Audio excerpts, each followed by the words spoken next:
Olá, colegas, chegamos ao nosso 10º capítulo e neste capítulo nós vamos estudar o que muitos consideram ser a razão da existência do Estado. Você pode dizer, não, a razão da existência do Estado é a busca da consecução do bem comum daquelas pessoas que se encontram naquele território. Sim, isso é verdade, mas o Estado faz isso, o Estado busca o bem comum prestando serviços públicos. O que o Estado tem a contribuir com este bem comum é com segurança, é com justiça, é com educação, com saúde, ou seja, mediante a prestação de diversos serviços públicos que o Estado vai fazer, boa parte das vezes utilizando seus órgãos e entidades e, em algumas vezes, contratando particulares para que estes particulares prestem serviços públicos que são da titularidade do próprio Estado. Então, é dentro desse contexto que vai se desenrolar este capítulo, principalmente falando daqueles casos em que o Estado percebe que determinado serviço público será melhor prestado se um particular exercer a atividade de executá-lo. Os casos em que o Estado faz uma licitação, delega o serviço para o particular mediante concessão, permissão ou autorização. No caso de autorização, inclusive, não há nem necessidade de licitação, mas nos casos de concessão e permissão, essa licitação vai ser necessária conforme previsto pela própria Constituição Federal. Então é dentro desse contexto que o primeiro ponto de importância para a gente do capítulo é o próprio conceito de serviço público. Historicamente, os diversos doutrinadores propõem critérios diferentes para conceituar serviço público. Um critério subjetivo, um critério objetivo, um critério formal. Quando eu olho para o critério subjetivo, eu sempre lembro que quando se fala em subjetivo, vem o sub aqui que tem a ver com o sujeito. Quem é o sujeito que presta certa atividade, que exerce certa atividade? Se for o Estado, para quem defende puramente o critério subjetivo, se trataria de um serviço público. Então, serviço público seria aquele prestado pelo Estado, ou pelo menos pela estrutura estatal, que tem também outras pessoas jurídicas que aparecem na administração indireta, conforme já estudado em capítulos anteriores. Então, o serviço público é aquele prestado pelo Estado por meio de sua estrutura da administração direta e indireta. Alguns defendem que o conceito de serviço público deveria se basear puramente num critério objetivo ou material. É o objeto, qual é a atividade, exercida pelo poder público. Se a atividade tem por objeto a satisfação de necessidades coletivas, você teria exatamente serviço público. Então, quando o Estado, ele executasse uma certa atividade que não fosse destinada à satisfação de alguma necessidade coletiva, nós não teríamos serviço público, apesar de ser prestado pelo Estado, porque para o critério puramente objetivo, o prestador não seria o mais relevante, e sim a atividade. O que leva a algumas dúvidas até, porque muitas vezes o Estado assume para si algumas atividades que não têm qualquer correlação com satisfação de necessidade coletiva. Por exemplo, o Estado, a União Federal, que tem na sua administração indireta a Caixa Econômica Federal como empresa pública, por meio dessa caixa, presta um serviço de loteria, que só se você for muito viciado mesmo dizer que loteria é para satisfazer uma necessidade coletiva.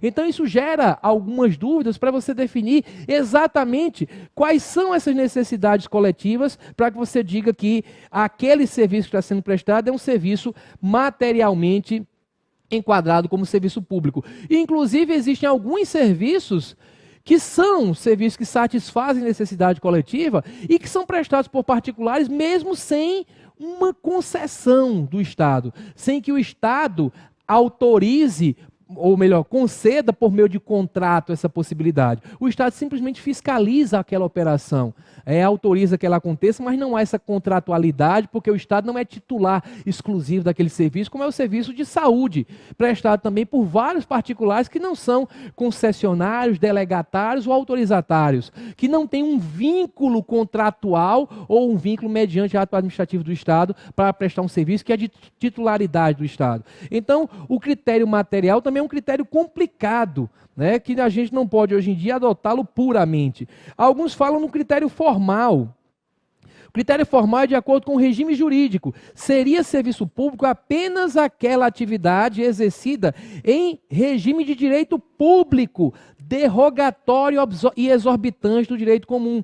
Quem já estudou os capítulos anteriores, estudou a parte relativa à organização da administração pública, viu que essas entidades que compõem, por exemplo, a administração indireta, nunca são entidades regidas exclusivamente pelo direito público. Diversas vezes naquele capítulo eu fiz esse gesto falando do permeio, da interferência de normas de direito privado sobre um regime de direito público e de normas de direito público sobre o regime de direito privado. O próprio poder público, o próprio ente político, União, Estado, DF, municípios, muitas vezes até firma contratos de direito privado predominantemente. Então, você dizer que vai ser serviço público aquele que é prestado sob regime de direito público, como se houvesse em algum momento essa pureza, só direito público, nada de privado, isso aqui é imaculado, não tem um toque de direito privado, isso não existe. Então, tentar definir por qualquer desses 3 critérios não vai funcionar. Pelo critério subjetivo, dizer que é o que é prestado pelo Estado, não é assim que funciona, porque o Estado muitas vezes até delega o serviço público para particulares. Como a gente vai estudar bastante nesse capítulo, a questão de concessão, permissão e autorização. Pelo critério objetivo também não funciona, porque na prática existe uma dificuldade de definir quais são as atividades coletivas. O Estado, ele presta alguns serviços que não atendem necessidades coletivas, como é o caso de loterias, e há serviços que atendem necessidades coletivas que são prestados por particulares, como educação. O particular que queira criar uma escola, ele está livre, vai atender alguns requisitos, que tem que atender qualquer instituição, tem que atender requisitos legais, mas ele pode criar a escola, pode criar um hospital atendendo os requisitos específicos para essa área. Não podemos dizer que um serviço de educação prestado por particular é um serviço público, então você não pode definir só com base na atividade. Também o critério formal não é possível de ser utilizado de maneira pura, porque, como nós falamos, existe um permeio de normas de direito público e de direito privado. Nessa linha, entendendo que não há como você usar os 3 critérios de maneira pura, o CESP, no concurso para promotor de justiça do Tocantins, considerou errada a seguinte assertiva: no direito brasileiro, para determinada atividade ser tida como serviço público, é necessária a conjunção de 3 elementos. O subjetivo, referente à pessoa jurídica que realiza a atividade, o material, concernente à atividade propriamente dita, e o formal, relativo ao regime jurídico aplicável. Primeiro, que nenhum deles é usado puramente. E mais ainda, dizer que para ser serviço tem que ser os 3 ao mesmo tempo, claro que o item está incorreto. É óbvio que você não vai dizer que só é serviço público se o Estado prestar. É óbvio que você não vai dizer que só é serviço público se houver regime integralmente de direito público. É óbvio que você não vai dizer serviço público é aquele que atende necessidade coletiva, todo aquele. É óbvio que não funciona assim, portanto o item está incorreto. Além disso, a expressão serviço público é vista sobre um duplo prisma, o subjetivo e o objetivo. É bem parecido com o que nós estudamos quando falamos da expressão administração pública. Às vezes você fala em administração pública querendo se referir aos órgãos. A administração pública brasileira, composta por judiciário, executivo, legislativo, que existe atividade administrativa em todos esses órgãos. Então você fala a administração como se fosse uma pessoa. Ela contratou, ela fez, ela aconteceu. Às vezes você fala a administração como atividade. A administração pública, sujeito, exerce a atividade de administração pública, que é a questão objetiva, o objeto daquela atividade. Faz a administração, administra esses interesses públicos. Inclusive lá é fácil de enxergar, porque quando a gente usa as letras em maiúsculo, a gente está se referindo ao sujeito. A administração pública, com letras maiúsculas, A e P, ela realiza a atividade de administração pública, com A e P minúsculos. Aqui é semelhante. Às vezes, quando a gente fala do serviço público, a gente se refere aos órgãos e entidades que exercem aquela atividade de prestar serviço público.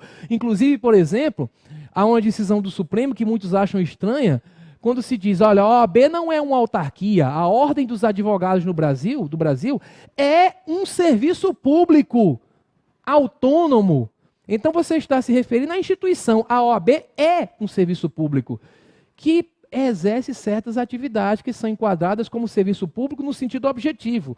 Então, quando eu falo em sentido subjetivo, eu falo o serviço público, eu estou me referindo aos órgãos e entidades que exercem essa atividade. E quando eu me refiro à própria atividade, quando eu digo, olha, o poder público cobra muito tributo, mas o serviço público que ele presta é péssimo. Eu estou me referindo à atividade exercida. Claro que isso é só um exemplo, claro que no Brasil a gente tem um serviço de qualidade maravilhosa, né? Então a gente não pode dizer que é péssimo o serviço, a gente sabe que o poder público aqui atende a todos os requisitos. Serviço público ruim só se for na França. Então, há também uma variação da definição quanto ao objeto. Mesmo quando você vai definir olhando para as atividades, olhando especificamente para as atividades, serviço público, atividade exercida pelo Estado, existem concepções mais amplas e concepções mais restritas. O que é exatamente serviço público? Há quem diga que tudo que o Estado faz é serviço público, englobando a atividade administrativa, mas também a legislativa e a judiciária. Então, elaborar uma lei seria serviço público. Julgar um processo seria serviço público. Certo? Então, todas as atividades exercidas pelo Estado estariam dentro do conceito de serviço público, numa acepção bem ampla, se aproximando muito daquela concepção subjetiva. Se é o Estado que faz, é serviço público. Então, pegaria as 3 funções básicas do Estado, a função de legislar, a função de julgar e a função de administrar. Tudo seria enquadrado dentro do conceito de serviço público. Alguns enquadram como serviço público apenas as funções administrativas, excluindo legislativas e judiciárias, até porque o regime jurídico é totalmente diferente. A maneira como se encara hierarquia é diferente. Não existe, por exemplo, hierarquia exata entre juízes, não é? Porque um não pode mandar do outro, entre um juiz e um tribunal. Com relação à função de julgar, o tribunal não pode mandar que o juiz faça algo. Então, o raciocínio é totalmente diferente. Seria serviço público só aquela atividade administrativa que traz diretamente, concretamente, utilidades para os particulares. Atende necessidades, fornece utilidades, ou pelo menos comodidades para os particulares, e isso é feito em exercício de atividade administrativa. Seria essa concepção, só funções administrativas. E existe uma função mais estrita ainda, que é a definição que é mais usada em prova no Brasil, que além de somente colocar como serviço público as funções administrativas, ainda excluem algumas. Exclui o exercício do poder de polícia, fomento e intervenção. Vejam só, com relação a poder de polícia, poder de polícia, a gente estudou na parte relativa a poderes e deveres do administrador público, e a gente sabe que poder de polícia é a mais clara manifestação daquele princípio, que é um princípio básico do regime jurídico de direito público, que diz que o interesse público se sobrepõe ao interesse privado. É a mais notória manifestação do Estado nesse sentido, porque o Estado regula, restringe na prática direitos e interesses individuais em nome de um interesse público. Eu restringe o seu direito de construir, digo, olha, aqui não pode construir mais que 2 andares porque você está próximo ao aeroporto. Eu não lhe dou um alvará para que você construa. Fiscalizo e restringe o seu direito. Então, nesse poder de fiscalizar, está uma atividade indiscutível do Estado, regida por um regime de direito público, é o Estado que faz, é direito público, mas o direito brasileiro, de maneira muito clara, separa o serviço público do exercício do poder de polícia. Inclusive, é bom lembrar que na seara tributária, e aqui eu tenho que invocar a seara tributária, até porque a única definição de poder de polícia legalmente dada no direito brasileiro está no Código Tributário Nacional. O Código Tributário Nacional, quando fala das taxas, fala que pode ter taxa cobrada com base em 2 fatos geradores diferentes. 2 são os motivos que podem levar o Estado a cobrar taxa. Ou quando ele presta um serviço público específico e divisível, ou, alternativa diferente, quando ele exerce o poder de polícia. Então vejam, são coisas diferentes para o direito brasileiro. Então são taxas diferentes que incidem sobre atividades diferentes. Fomentar, certo? Que é que eu sempre falo, lembro de fermento, né, que é incentivar certa atividade, botando grana ali dentro, fomentar, por exemplo, as exportações, fomentar o desenvolvimento de tecnologia. Isso não é exatamente serviço público, é o Estado fazendo com que intervindo, é uma função também que tem a ver com intervenção, fazendo com que uma atividade que ele tem interesse que se desenvolva ajudando. Intervir no funcionamento da economia, intervir na propriedade, não seria exatamente serviço público.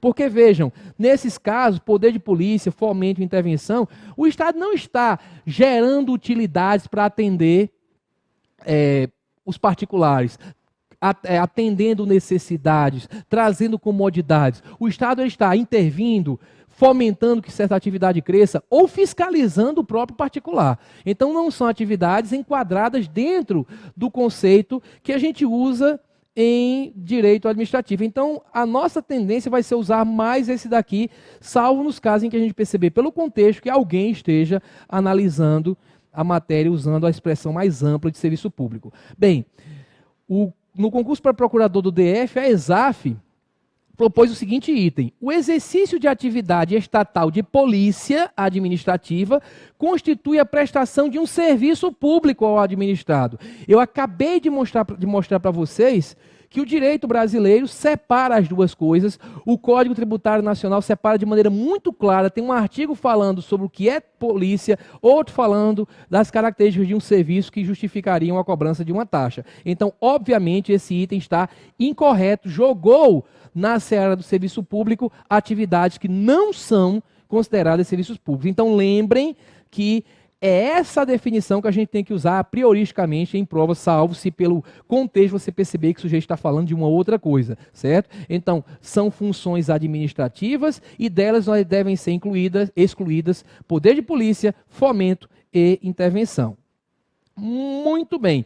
Vistos esses aspectos, vamos falar de uma análise atual desses critérios. Nós já vimos que não dá para usar só o critério subjetivo, porque às vezes o particular recebe delegações, não dá para usar só o critério objetivo, porque o Estado ele exerce certas atividades que não são enquadradas como atendimento de necessidade, como eu dei o exemplo da loteria, e há atividades eminentemente privadas, prestadas por particular, sem depender de concessão ou delegação, concessão ou permissão, que são atividades que atendem coisas que são importantes para os particulares.